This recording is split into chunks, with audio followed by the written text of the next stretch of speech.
to him. You guys have a lot in common. I think you guys will really hit it off. She didn't tell me his name. She said, and he needs some smoke. I'm there. If you need me, scream double R when you see me. Hey, I'm there. I drive to Berkeley, I pull up, I meet this guy, this kid, he's a young guy. We handle the business, we exchange numbers. 91, I gave him my mama's number. You know, you used to have your house phone back then. We wasn't really popping. I gave him my phone number and we just kind of linked. We started hanging out. It wasn't about music.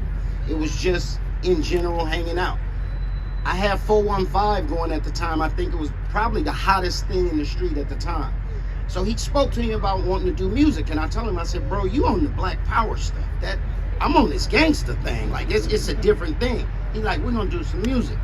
We didn't end up working in a studio till years after that. I think his first album that I was on was the Me Against the World. And then on the 1996 release of All Eyes on Me. I got two quick stories, funny stories. A prelude to what Money said about him and this Jeep that Atron bought him. Right. Atron bought Tupac a brand new Jeep. The apartment was up there. He called me. He said, I got a car, pull up on me, let's smoke. So I pull up on it. This apartment they talking about, where you park is in the back of the apartment.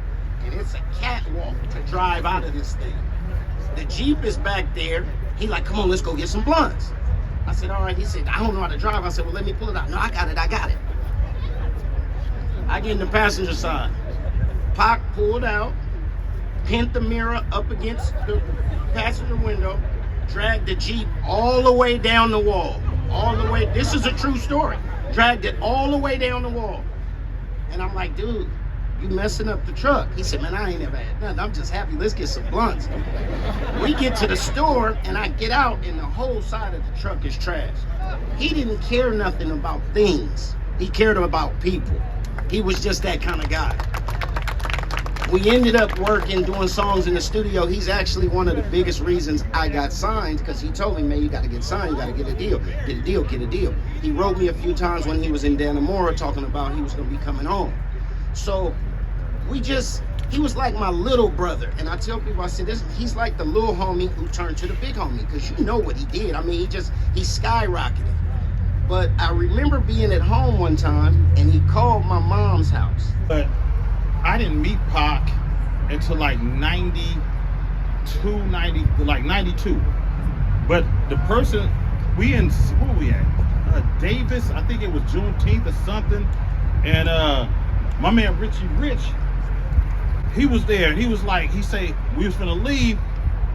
Oh, okay, there we go. Double R was like, hey, 40, I gotta give you a Tupac number, man. He wanna get in contact with you. And I say, huh? Tupac? Like that, right? He said, yeah. He did it. I called Pac. I left a voicemail. He hit me. I didn't even know it was his number. I didn't trip. I was like, I tripped when he left a voicemail. He say, yo, 40, word, it's Pac. You know, he had a little bit of New York in him. Word, right? So I hit him, man. From then on, come on, man. I mean, we just talked, and we talked about things that a lot of people might not even talk about, man, you know. But he was genuine. If he liked you, he loved you. If you was on some sucker stuff, he ain't feeling you, because he was too real. He was the realest rapper ever. He was very bright. You understand me? He was a triple threat. Movies, rap, poet, everything. You understand me? You know, made positive music, self-esteem lifting music for females like Dear Mama. You know what I'm saying? Brenda's Got a Baby, Keep Your Head Up. We can go on and on forever.